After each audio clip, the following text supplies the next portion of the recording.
Eis que a mão do Senhor não está encolhida para que não possa salvar, nem agravado o seu ouvido para que não possa ouvir. O mal de muitas pessoas é pensar que Deus ele faz tudo. E Deus não faz tudo. Ele tem poder para fazer tudo e muito mais. Mas ele não faz tudo. Por que ele não faz tudo? Ele não faz tudo para criar filhos e não monstros. Você não faz tudo para os seus filhos. Se você faz, você está no caminho errado. E lá na frente você vai ter o prejuízo disso. Você vai ter uma dor de cabeça muito grande por causa disso. Deus ele faz aquilo que somos incapazes de fazer. Ele fez aquilo que somos incapazes de fazer, que nós nunca teríamos condições de fazer, como nós falamos semana passada. Ele morreu no nosso lugar, como falamos semana passada. Ele assumiu responsabilidades que não eram dele. Ele assumiu para ele. Ele foi chamado daquilo que ele não deveria ser chamado. Era para nós estarmos lá. Ele entrou na frente, ele assumiu problemas, acusações que não eram dele. Ele fez isso no nosso lugar. Ele suportou os pregos que nenhum de nós aqui teríamos condições de suportar. Se ele passou no nosso lugar. Agora, aquilo que cabe a nós, ele não vai fazer. Embora as mãos dele não estejam encolhidas para que não possa salvar, se ele estende as mãos, ele espera que nós venhamos fazer a mesma coisa, para que haja salvação. Ele não vai estender, pegar você no corpo. Não. Ele estende a mão quando nós estendemos também. Os ouvidos dele não estão agravados, não estão cerrados, não estão fechados, para que não possa ouvir. Mas nós também temos que falar. Para ele ouvir, nós temos que fazer a nossa parte, que é colocar para fora, é falar, é nos expressar, nos apresentar diante dele. Nós precisamos fazer aquilo que ele não vai fazer no nosso lugar e ninguém pode. Embora a salvação seja ele, que vem dele e é ele espera que façamos a nossa parte. A mão dele está estendida, não está encolhida, mas a nossa mão precisa se estender também. Os ouvidos dele estão abertos, mas nós precisamos falar também. Nós precisamos colocar para fora também aquilo que está dentro de nós. E ele continua dizendo mais, mas as vossas iniquidades fazem separação entre vós e o vosso Deus, e os vossos pecados encobrem o seu rosto de vós, para que não vos ouça. Não existe inferno para nos separar de Deus. Não existem anjos para nos separar de Deus. Inimigos, armadilhas, ciladas. Não há profundidade, não há altura, não há ninguém que possa nos separar do amor de Deus, nos separar da presença de Deus. A única coisa que causa separação, que nos separa de Deus, são os nossos pecados, são os nossos erros, as nossas falhas. São as iniquidades que cometemos de uma maneira consciente, na maior cara lavada, sabendo o que é errado, a pessoa vai lá e faz. É isso que distancia Deus do ser humano e o ser humano de Deus. Claro que vem aqueles que, os instruídos que dizem, Deus não se afasta de ninguém, Deus não abandona ninguém. Bom, mas não é isso que está escrito na Bíblia. Não é isso que eu leio na Bíblia. Não é esse o fim que eu vejo na vida de muitas pessoas na Bíblia e nos dias atuais também. Deus ele é comigo enquanto eu sou com ele. E se nós funcionamos para ele, lógico que ele vai funcionar para nós. Se estendemos as mãos, com certeza a mão dele estará estendida para nós. Se nós falarmos, os ouvidos dele estarão atentos à nossa petição, à nossa súplica, ao nosso clamor. Mas existe um mal que nos separa de Deus, que separa o ser humano de Deus. E o pecado é um espírito. O que entrou em Adão e Eva lá no paraíso, lá no jardim do Éden, foi um espírito. O Espírito de Deus tinha comunhão com Adão e Eva. Quando eles se voltaram para o pecado, eles optaram pelo espírito do pecado. Logo o Espírito de Deus já não podia estar junto a eles. Logo o Espírito de Deus já não tinha mais prazer de andar com eles, uma vez que eles escolheram andar com o espírito do pecado. E o espírito do pecado sempre vai puxando outro espírito pior. O espírito da desobediência já puxou o espírito do homicídio, que eles tiveram a dor de ver um filho tirando a vida do outro filho, o irmão tirando a vida do outro irmão. E isso se estendeu ao ponto da situação ficar tão crítica, tão caótica, que Deus olhou lá de cima: eu tenho que acabar com isso. Deixa eu ver aqui quem é que está se salvando aqui. Vem, Noé, você é o que está andando comigo, você é o que me valoriza. Então vem aí, constrói aí uma arca aí. Meu Deus do céu, vamos salvar a sua família aí, que você está cuidando deles, você está me mostrando para eles, vocês que estão se salvando. Então entra lá, e os animais também, os animais que não se voltaram contra mim. Nem os animais irracionais se voltaram contra Deus. A natureza não se volta contra Deus, mas o ser humano se voltou contra Deus. Você fala: então, não, vai, entra você, sua família aí que está com você também, que você luta por eles, entra também, o resto, vou, né, como diz aí a garota, vou passar o cerol aí em todo mundo aí, acabar com a humanidade logo, vamos ver, depois a gente faz outra coisa, porque não dá. Olha que ponto chegou, mas tudo começou no espírito do pecado lá atrás, em Adão e Eva, que foram separados de Deus por causa desse espírito. Que atrai a dúvida, que atrai a incerteza, que atrai a acusação. Tanto é que quando Deus apareceu depois do pecado, depois que o espírito do pecado abraçou os dois, Deus apareceu: Adão, ô Eva, os dois, se esconderam. Por que eles se esconderam? Por causa da dúvida, por causa da vergonha. E veja se não é isso que acontece com uma pessoa quando ela fica mal com Deus. Veja, perceba isso. Quando uma pessoa está no caminho da fé e acontece alguma coisa com ela, espiritualmente falando, um pecado, ela pisa na bola, causa um escândalo, a pessoa se esconde. A pessoa que tinha tanta firmeza na casa de Deus, que orava com tanta entrega, com tanta intrepidez, aquela pessoa apaga. Aquela pessoa apaga, o brilho dela apaga. Observe para você ver. Porque o espírito do pecado abraça. E quando o espírito do pecado abraça, é a pessoa dizendo assim: Espírito de Deus, vai para lá, porque eu quero esse aqui agora. Logo esse espírito causa separação, ele entra no meio. Deus para lá, a pessoa para cá, e o espírito do pecado no meio. E o espírito do pecado no meio. Pastor, se isso acontece, tem conserto para isso.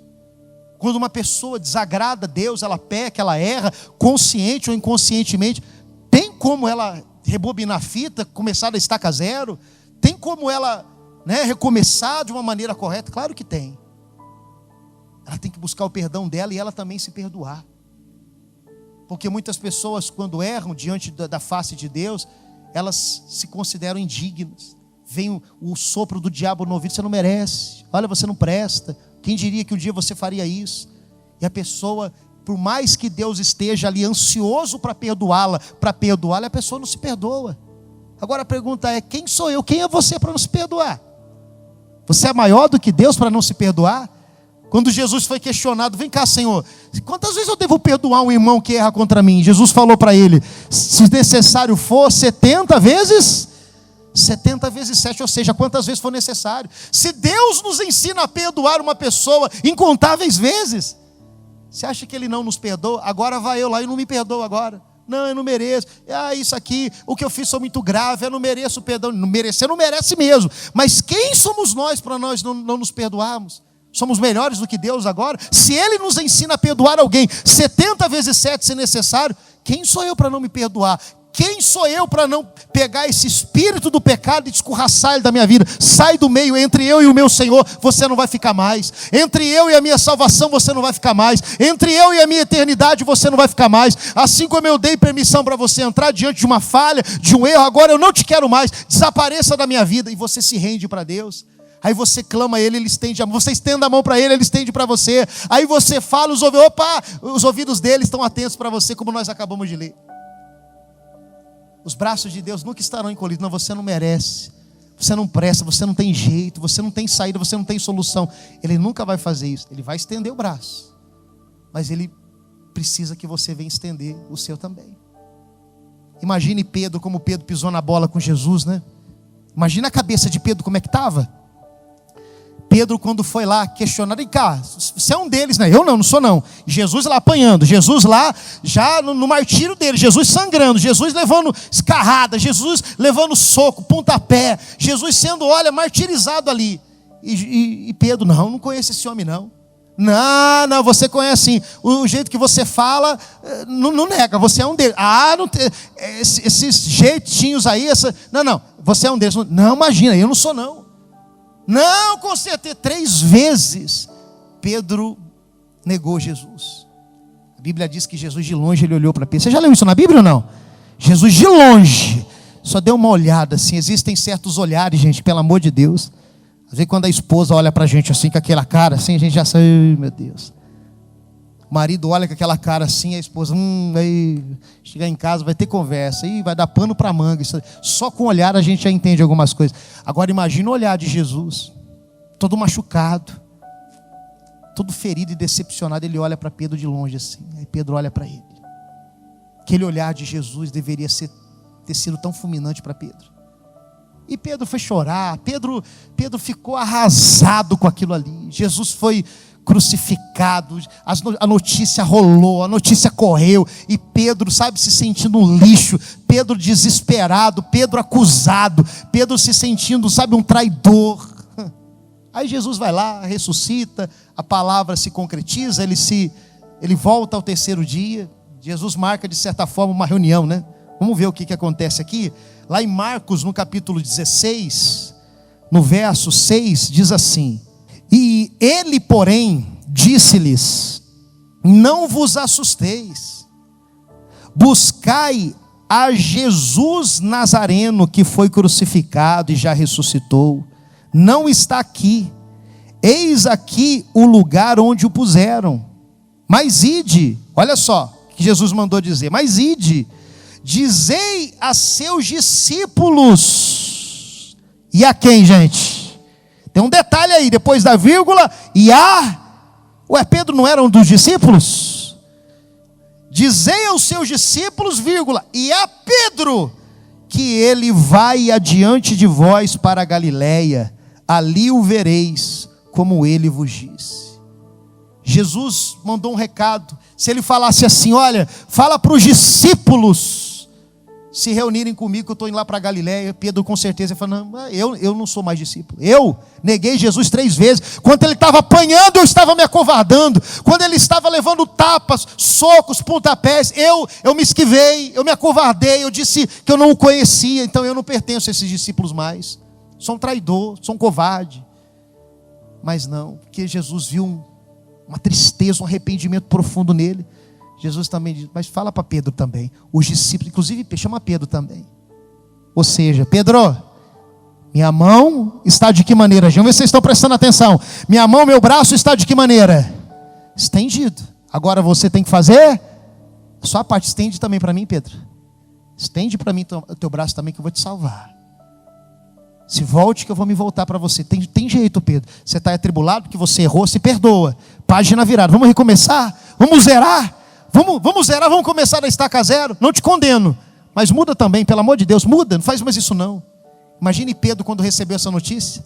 É para todo mundo ir, inclusive você, Pedro. Imagine o espanto de Pedro, a alegria de Pedro. Aquela acusação caindo por terra, aquele desgosto sendo drenado da alma dele. Ele, poxa, se tem jeito para mim, eu quero. E Pedro foi. E Pedro foi. Quando recebeu o Espírito Santo, depois da ascensão de Jesus, quando ele subiu, Pedro foi um dos mais ousados. Ele não teve medo de negar Jesus. Pedro ia para cima, Pedro pregava, com uma pregação ele salvou milhares. Saiu da prisão, saiu do lado de fora e pregou para milhares. Salvou milhares, com intrepidez. Nunca mais vou voltar a ser aquele Pedro covarde que negou Jesus quantas vezes, gente? Nunca mais vou fazer isso e nunca mais fez. Fique de pé no seu lugar, por favor. Talvez você está aqui, você está acusada pela sua própria consciência. Falei para Deus que ia mudar, não mudei coisa nenhuma, pastor. Falei para Deus que eu ia ser um marido melhor. Aqui na virada do ano, aqui, pastor, maior cara de pau eu fui, sabe? Eu orei, Deus, esse ano eu vou ser melhor. Esse ano, fui nada, estou pior. Eu estou pior do que eu era. Saiba que Jesus também está estendendo o braço para você. Está estendendo a mão, cabe você estender para Ele também. Pastor, eu prometi para Deus aí nessa virada do ano aí, que eu iria ser uma mulher melhor, uma esposa melhor, uma mãe melhor, uma serva de Deus melhor. Que nada, fui pior. Fiz pior, igual Pedro. Pedro falou antes da crucificação: eu estou com o Senhor para a morte. Se precisar morrer. Pedro, eu estou com o Senhor. Que nada, apertou ele um pouquinho. Eu não conheço Jesus. Não é você, não. Talvez você fez a mesma coisa na virada do ano, esses dias atrás. Você é melhor, vamos batizar. Até entrou nas águas. Talvez está até pior. Pois é, Jesus está estendendo a mão para você e quer ouvir você também. Tem jeito para você, se perdoe. Jogue pela janela da sua vida aquilo que está te atrapalhando. Se tem algum outro espírito de pecado entre você e Deus, tira ele do meio de vocês agora, para que a sua comunhão com Deus seja estreitada. Amém? Se perdoe. É grave, não é mais grave do que Jesus fez por você na cruz. Não é mais forte do que ele fez. Se perdoe. Ele está usando essa reunião para estender a mão para você e para ouvir o que você vai ter que falar para ele também. Amém? Coloque as mãos no seu coração, feche os seus olhos.